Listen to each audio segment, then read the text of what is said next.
Los saludo con la paz del Señor. Amén. Vamos a compartir la palabra en el libro de San Judas. Amén. Es una sola hojita antes del Apocalipsis, pero es un libro que nadie lee. Ustedes les llamará la atención porque es un libro sin una sola hoja, sino porque es el rejunte de todas las enseñanzas de Jesús, de todas las enseñanzas de la Biblia, es el libro de San Judas. Es como decir la conclusión de un informe, eso es el libro de San Judas. Y está antes que el Apocalipsis. Por eso a mí me gusta bastante todas las enseñanzas que deja, ¿no es cierto? Y marca a varios personajes de la Biblia que tuvieron historias particulares, ¿no es cierto? Así que vamos a compartir este libro, pero antes vamos a hacer una oración para que el Señor sea el que hable, amén, para que nos abra el conocimiento. En el nombre del Padre, del Hijo, del Espíritu Santo, Señor, te damos las gracias por todo lo que tú nos concedes todos los días. Y te pedimos, Señor, que tú seas el que nos abra el conocimiento, Señor, que nos des a entender tus misterios, Padre, lo que quiere decir tu palabra y que podamos atesorar, Señor, cada palabra que tú nos digas en este día, en nuestros corazones, Señor, para poder ponerla por obra y poder, Señor, algún día dársela a alguna persona que necesite, Señor, en el tiempo que tú dispongas. Por eso, Señor, te pido que tú seas el que hable a través de mi boca y no yo, Señor, que no sea mi conocimiento, sino el tuyo, Padre. En el nombre de Jesús te damos las gracias. Amén, amén y amén. En el nombre del Padre, del Hijo y del Espíritu Santo dice: Judas, siervo de Jesucristo y hermano de Jacobo, a los llamados, santificados en Dios Padre y guardados en Jesucristo. A los llamados, santificados en Dios Padre y guardados en Jesucristo. Son palabras que a veces a muchos cristianos les llama la atención porque el Señor dice que somos guardados. Porque una vez que nosotros somos apartados del mundo, el Señor ya nos guarda de todas las cosas que nos puedan afectar. Amén. Por eso dice que nosotros somos guardados, porque ya conocemos las cosas del Señor, porque ya empezamos a conocer y empezamos a ver las cosas que no están bien. Por eso dice que nosotros somos guardados y santificados. ¿Por qué? Porque estamos yendo cada día a una santificación. Cada día nos estamos purificando más. Nosotros salimos de acá y ya nos vamos a contaminar con cosas. Amén. Y eso quiere decir que nosotros somos santificados, que cada día vamos hacia una pureza. Amén. Dice: misericordia y paz y amor os sean multiplicados. ¿Por qué les dice de esa manera? Porque se supone que él estaba hablando a los hermanos que ya eran santificados y ya eran guardados, ya tenían ellos misericordia, paz y amor.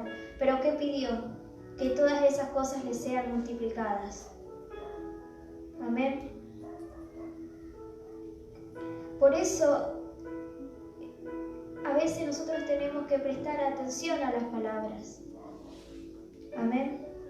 Ellos ya tenían esas cosas, pero ¿qué pidió? Que sean multiplicados en ellos. Dice: amados, por la gran solicitud que tenía de escribiros acerca de nuestra común salvación, me ha sido necesario escribiros exhortándoos que contendáis ardientemente por la fe que ha sido una vez dada a los santos. Por la gran solicitud que tenía de escribiros acerca de nuestra común salvación.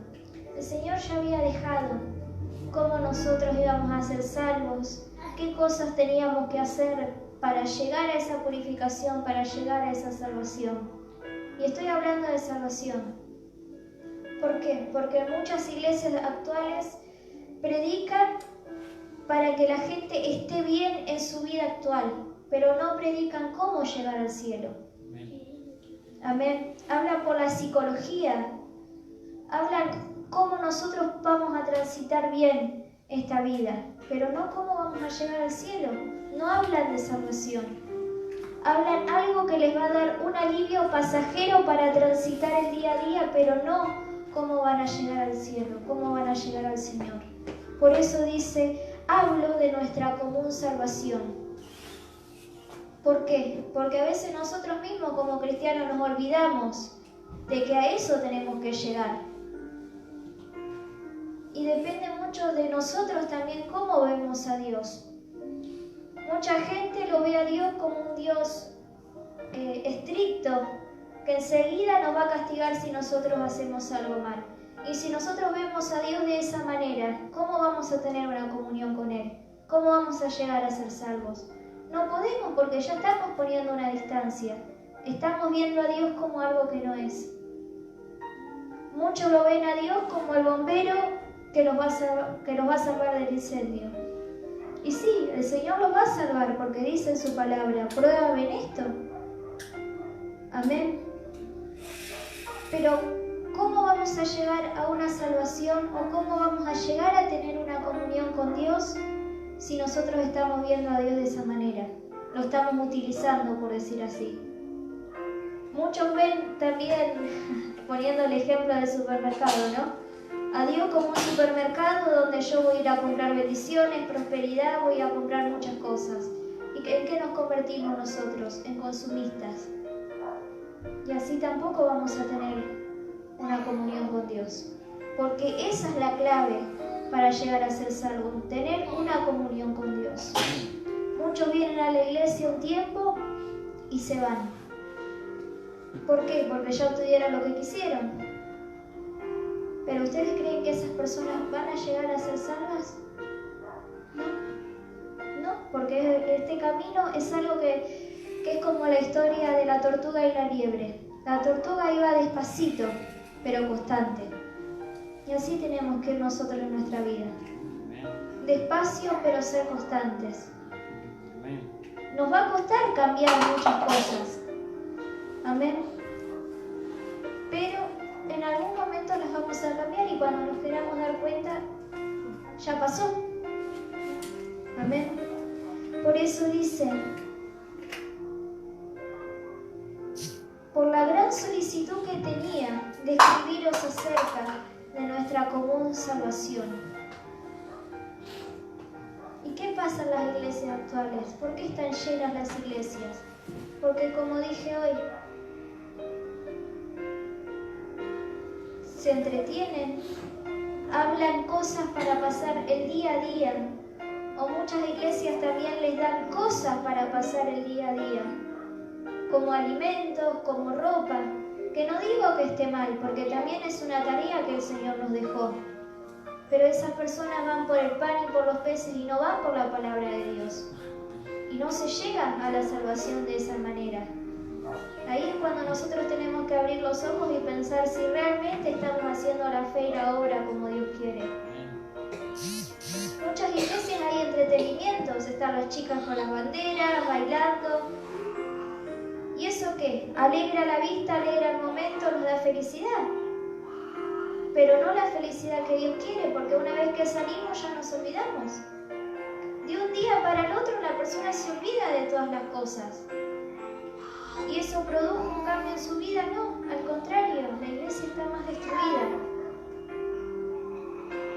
¿Por qué? Porque de las iglesias grandes, ¿cuántos son los que realmente están convertidos al Señor y cuántos son los que siguen las leyes del Señor?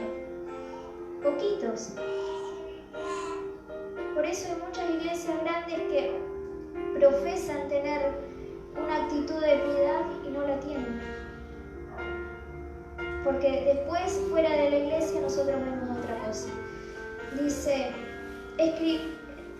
me ha sido necesario escribiros, exhortándoos que contentáis ardientemente por la fe que ha sido una vez dada a los santos. ¿Y qué quiere decir? Contender ardientemente, no pelear, no discutir, porque la persona que quiere exponer algo discutiendo es porque no tiene argumento.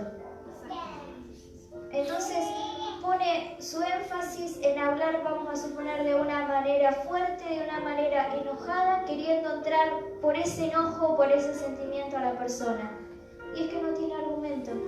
No se refiere a pelear o a discutir cuando la palabra habla de contender, sino de hablar de las cosas del Señor, los unos a los otros.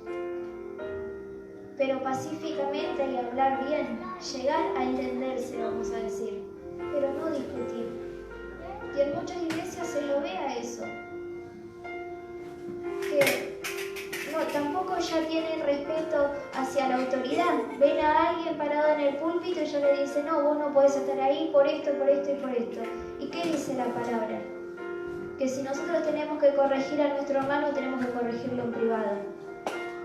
Si el hermano no entiende con lo que nosotros le dijimos en privado, tenemos que agarrar testigos.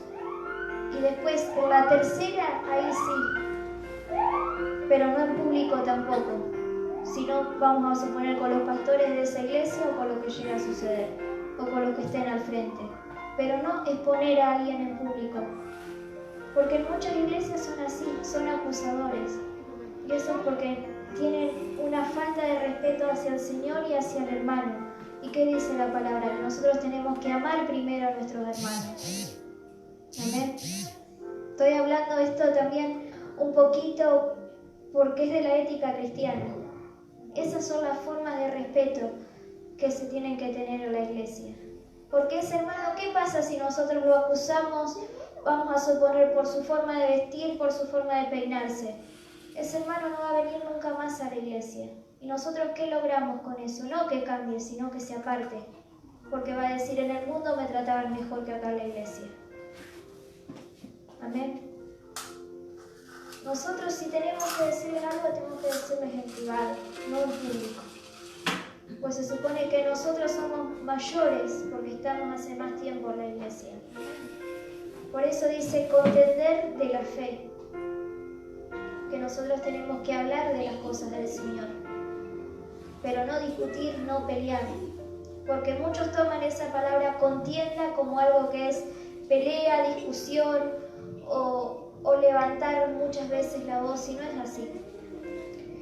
Dice, porque algunos hombres han entrado encubiertamente, los que desde antes habían sido destinados para esta condenación, hombres impíos, que convierten en libertinaje la gracia de nuestro Dios y niegan a Dios, el único soberano, y a nuestro Señor Jesucristo. Porque algunos hombres han entrado encubiertamente. ¿Cuántas personas hay que nosotros vemos o pensamos muchas veces que están bien en el Señor? Y no es así, porque sus actos demuestran otra cosa. Esos son los que entraron encubiertamente. Como dijo el pastor Elías aquella vez que vino, que están las ovejas y los cabritos. Amén. Y nosotros por ahí no nos vamos a dar cuenta recién hasta que hablen. Amén. Por eso dice, han entrado muchos encubiertamente, los que antes habían sido predestinados para esta condenación. Muchos habían sido predestinados. ¿Por qué? Porque ¿qué dijo el Señor? Que era necesario que el trigo y la cizaña se críen juntos, para que nosotros nos demos cuenta de las cosas que están bien y las cosas que estén mal. Amén. Porque si nosotros viviéramos en una atmósfera donde todo es bueno, ¿cómo nos daríamos cuenta si alguien nos está engañando? Nunca nos daríamos cuenta. Y es lo que pasa actualmente. En la televisión, en la radio nos muestran cosas como que son normales y nosotros sabemos que no son normales. O los demás a veces nos quieren inculcar sus cosas. Amén. Y nosotros sabemos que no son normales. Y eso es lo que habla un poquito más adelante del libertinaje. Hay muchas iglesias donde permiten de todo con tal de que vaya más gente. Permiten bailes, permiten cantidad de cosas que no están bien. Que los hermanos se queden hasta altas horas de la noche en la iglesia Los jóvenes, con la excusa de que no se vayan a los boliches, hacen con decir una vigilia, que no es vigilia, les ponen música en la iglesia, les ponen luces que bailen adentro de la iglesia. Y eso ya no es tener respeto por las cosas de Dios, eso es libertinaje. Quieren mostrar cosas como que están bien, pero en realidad están mal. Con la excusa de decir, tenemos que salvar a las almas. Sí, tenemos que salvar a las almas, pero la palabra es lo único que va a salvar a las almas, no cosas que nosotros traigamos del mundo. Amén. Dice, y niegan a Dios, el único soberano, y a nuestro Señor Jesucristo. Mas quiero recordaros, ya que una vez lo habéis sabido, que el Señor, habiendo sacado al pueblo, sacándolo de Egipto, después destruyó a los que no creyeron. Muchos fueron los del pueblo de Israel que no creyeron en las cosas de Dios, porque se habían criado en el pueblo egipcio y veían todas las cosas que hacían los egipcios como normales. Y cuando llegó el momento que el pueblo de Dios tenía que salir de Egipto, muchos se quedaron y fueron destruidos, o por las plagas, o por su propio pensamiento. Porque ¿qué pasó después de que el pueblo de Israel se fue a Egipto? Ese imperio cayó y no se levantó. Si bien se levantó, pero no con la misma grandeza que tenían. ¿Por qué? Porque a pesar de que Egipto era pueblo idólatra, estaba siendo bendecido por... Amén. Había una persona ahí en la puerta. Amén. El pueblo de Egipto estaba siendo bendecido porque estaba el pueblo de Israel. Y le hicieron tanto daño al pueblo de Israel, igual que a veces nos hacen tanto daño a nosotros, que ese imperio cayó. Amén. Dice, y los ángeles que no guardaron su dignidad, sino que abandonaron su propia morada, los ha guardado bajo oscuridad, en prisiones eternas, para el juicio del gran día. Los ángeles que no guardaron su dignidad, ¿cuáles son? Los que se rebelaron contra Dios. Muchos dicen, ¿por qué? Si eran ángeles, si eran creación de Dios, ¿por qué se rebelaron contra Dios? Porque a todos Dios nos dio la libertad de elegir lo que nosotros queremos hacer o a quién queremos seguir. Y Dios quería que lo sigan a Él por su propio pensamiento, porque ellos querían seguirlo, por amor a Él. Nosotros no vamos a amar a alguien por obligación, lo vamos a amar porque sentimos, y es lo mismo con el Señor. Nosotros vamos a amar a Dios por nuestra elección, porque sabemos con quién nos van a ir bien las cosas. Amén. Y eso mismo esperaba el Señor de sus ángeles, que lo amen por su libre decisión. Y por eso ellos se rebelaron, porque entró el engaño en sus corazones y ellos creían que iban a estar mejor con alguien que era mucho inferior que el Señor. Amén.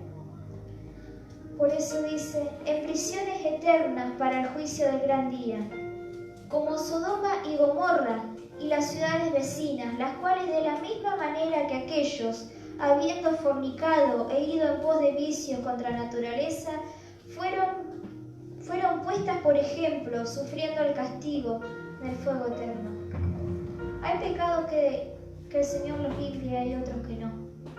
Y nosotros, muchas de las cosas que pasaron en Sodoma y Gomorra, las estamos viendo actualmente. Y muchos se están perdiendo. Pero ¿qué pasó? El Señor siempre da oportunidades, incluso a una familia de Sodoma y Gomorra le dio la oportunidad de salir.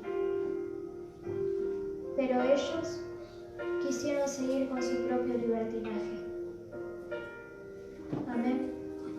Dice, no obstante, de la misma manera, también estos soñadores mancillan la carne, rechazan la autoridad y blasfeman de las potestades superiores.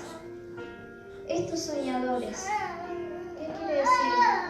Que sueñan con grandes cosas, que esperan grandes cosas, pero esos planes no están en el Señor, por eso son soñadores, porque son cosas que nunca se van a cumplir. Y es lo que pasa en muchas iglesias actuales. Y vuelvo a lo mismo. Muchos hacen planes y hacen cosas, pero no porque ellos esperan algo del Señor, sino porque esperan una retribución hacia ellos. Amén. Y nada de lo que nosotros hacemos tenemos que esperar una retribución para nosotros, sino que la retribución sea Dios y sea que esas almas se salven. Esa es la única retribución que nosotros tenemos que esperar. Amén. Nosotros no decimos que todo lo que hacemos lo tenemos que hacer por nosotros, sino que todo lo que hacemos lo hacemos por el Señor. Amén. Para que crezca la obra del Señor. Dice, pero cuando el arcángel Miguel contendía con el diablo, disputando con él por el cuerpo de Moisés, no se atrevió a proferir juicio de maldición contra él, sino que dijo, el Señor te reprenda. Amén. Y ahí hay otra cosa. Muchos dicen, yo tengo al diablo bajo mis pies, yo voy a derrotar al diablo, yo voy a hacer esto, voy a hacer aquello. ¿Quiénes somos nosotros si los mismos ángeles de Dios dijeron que el Señor te reprenda? Amén. ¿Quiénes somos nosotros para hacer todo eso? Si hasta los mismos ángeles que son mayores que nosotros le dieron toda la potestad a Dios de que Él venza, porque nosotros no podemos vencer por nuestras propias fuerzas esas cosas. ¿Por qué? Porque si nosotros hubiésemos podido vencer, nunca hubiésemos tenido el pecado original, nunca hubiese pecado Adán y Eva. Amén. Entonces, como nosotros ya estamos en pecado, no podemos vencer esas cosas, pero sí el Señor a través de nosotros. Pero nosotros mismos, yo no puedo decir, yo reprendo, yo hago esto, yo hago aquello, porque yo no soy nada, yo estoy en pecado. Pero los ángeles que son mayores sí, y muchos dicen ahora, yo tengo al diablo bajo mis pies, yo hago esto, yo hago aquello. Y no es así. Es el Señor el que tiene que tomar potestad de todo. Pero estos blasfeman en cuantas cosas que no conocen. ¿Por qué? Porque uno dice eso y ya todos dicen lo mismo. Y no es así. Por ejemplo, muchos dicen en este tiempo, yo decreto, yo declaro, yo esto, yo aquello. ¿Quién soy yo, como dije recién, para hacer todo eso?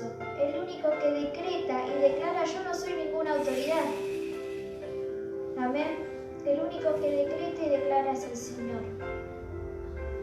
Amén. Lo que dice la palabra es que sí nosotros tenemos que creer con fe para que se cumpla. Y tenemos que hablar con fe, pero no decretar ni declarar. Porque yo no impongo leyes. Las leyes las impone el Señor y ya las puso en su palabra. Dice, por estos blasfeman por cuantas cosas que no conocen, y en las que por naturaleza conocen, se corrompen como animales irracionales. Como dije recién, repiten muchas veces sin saber el error de los demás. Y las cosas que naturalmente conocen, no por las cosas de Dios, sino por el mundo, las usan para el mal y no para el bien. Dice, ay de ellos, porque han seguido el camino de Caín. ¿Cuál es el camino de Caín?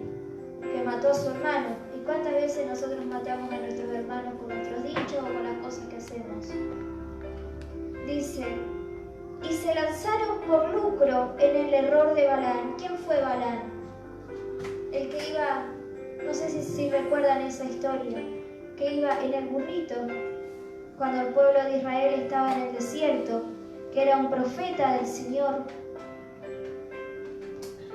Y uno de los reyes que quería conquistar el pueblo de Israel lo mandó a llamar para ver si le decía si él iba a vencer esa batalla contra el pueblo de Israel.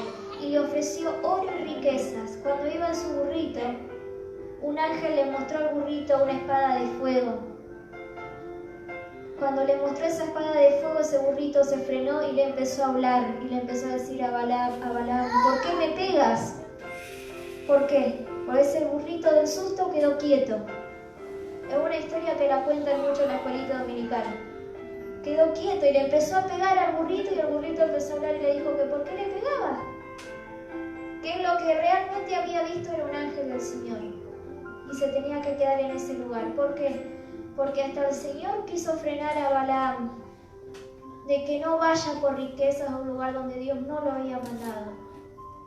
Él iba por las riquezas, no porque Dios lo mandó, porque el mandato que Dios le había dado a ese profeta era que se quede con el pueblo de Israel y que él le dé sus mensajes al pueblo de Israel, no al otro rey que quería derrotar al pueblo.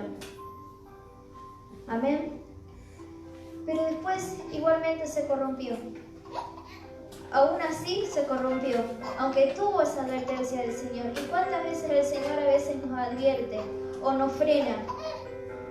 O que nos pasen cosas que nosotros a veces no podemos creer y nosotros vamos y pecamos igual. Amén. Lo mismo pasó con Balaam y el burrito. Dice, y perecieron a la contradicción de Coré. ¿Cuál era la contradicción de Coré? Coré era familiar de Moisés, era primo hermano. Amén. Así que, ¿qué pasó? Él decía que Moisés no era digno de estar en ese cargo que Dios le había dado como profeta. Y se rebeló contra Dios diciendo que él no podía estar en ese lugar que no era digno. Le había faltado el respeto a Moisés de tal manera que Moisés, en vez de pedir algo contrario, pedía que Dios lo perdone. Y tanta fue la rebelión que hizo Coré hablando mal de Moisés y de Aarón, que se abrió la tierra y consumió a Coré y a todos los que estaban en contra de las decisiones de Dios en el pueblo de Israel. Por eso es lo que dice: porque han seguido el camino de Caín, que mataron a su hermano, y se han lanzado por lucro en el error de Balaam, el profeta que siguió el dinero, y perecieron a la contradicción de Coré, que se puso en contra de las cosas de Dios. Estas son manchas en vuestros ágapes, que comiendo impúdicamente con vosotros se apacientan a sí mismos, nubes sin agua, llevadas de acá para allá por los vientos, árboles otoñales sin fruto, 2 veces muertos y desarraigados. Son personas que tienen apariencia de piedad, pero por dentro están vacías. Ellos hablan de las cosas de Dios por el conocimiento, no toman la Biblia como un libro espiritual, sino como un libro del que pueden sacar información para sus propios beneficios. Amén. Dice, fieras ondas del mar, que espuman su propia vergüenza, estrellas errantes, por las cuales está reservada eternamente la oscuridad de las tinieblas. Son personas, como dije, que demuestran piedad, demuestran muchas cosas, pero andan de acá para allá, no se afirman en ningún lado. Hablan de las cosas del Señor. Amén. Hablan de las cosas del Señor, pero después se desvían. De estos también profetizó Enoc, séptimo desde Adán, diciendo, he aquí, vino el Señor con sus santas decenas de millares, para hacer juicio contra todos y dejar convictos a todos los impíos de todas sus obras impías, que han hecho impíamente, y de todas las cosas duras que los pecadores impíos han hablado contra él. Estos son murmuradores, querellosos, que andan según sus propios deseos, cuya boca habla cosas infladas, adulando a las personas para sacar provecho. Hablan cosas infladas. Hablan cosas que no tienen contenido, como dije hoy. A veces yo miro en el Facebook, hay cosas que comparto y cosas que no. Esas porciones de predicaciones de los predicadores, que te hacen sentir bien por un rato, pero después no te fue ni te vino lo que dijo, porque hablan con psicología. Esas son cosas infladas. porque Dios no les da el conocimiento de la palabra de Dios. Entonces buscan por otros medios como la psicología o buscan por medio de libros que no convienen llegar a las personas. Amén. ¿Y nosotros qué más necesitamos que la palabra de Dios? Por eso dice, cuya boca habla cosas infladas, adulando a las personas para sacar provecho. Como dice el pastor a veces, ¿no? En sus predicaciones, que él dice, vení, y total, va a estar todo bien. Amén. O le palmean la espalda. Claro, contarle que vengan a la iglesia, que hagan lo que quieran afuera, pero no es así. Nosotros tenemos que primero aprender a cumplir con el Señor y después vamos a cumplir bien con todo lo demás. Porque ¿qué dice la palabra? Si en lo poco me sos fiel, en lo mucho te pondré. ¿Y qué es lo poco? Hasta nuestra mínima acción que hacemos con el Señor. Eso es lo poco. Y en lo mucho nos pondrá. Amén. ¿Y cuáles pueden ser nuestras mínimas acciones a veces? En los lugares donde nadie nos ve, orando en nuestra casa, leyendo. Y eso el Señor lo va a sacar a flote en público. De eso se trata. Amén. Cumpliendo con el Señor en nuestra casa, después cumpliendo con todo lo demás. Y cumpliendo primeramente, antes que con nuestra casa, con la iglesia. Porque no podemos amar al Señor y despreciar a la iglesia o dejar en segundo lugar a la iglesia. Porque los dos son uno. Amén. Bueno, esa es la palabra que les quería dejar. No sé si la pastora tiene algo más que añadir. Amén. Bueno, vamos a cerrar la reunión de hoy. Mañana hay cena del Señor. Amén. Mañana hay cena del Señor. Los esperamos mañana domingo a las 10 y que el Señor los acompañe hasta sus hogares. Amén.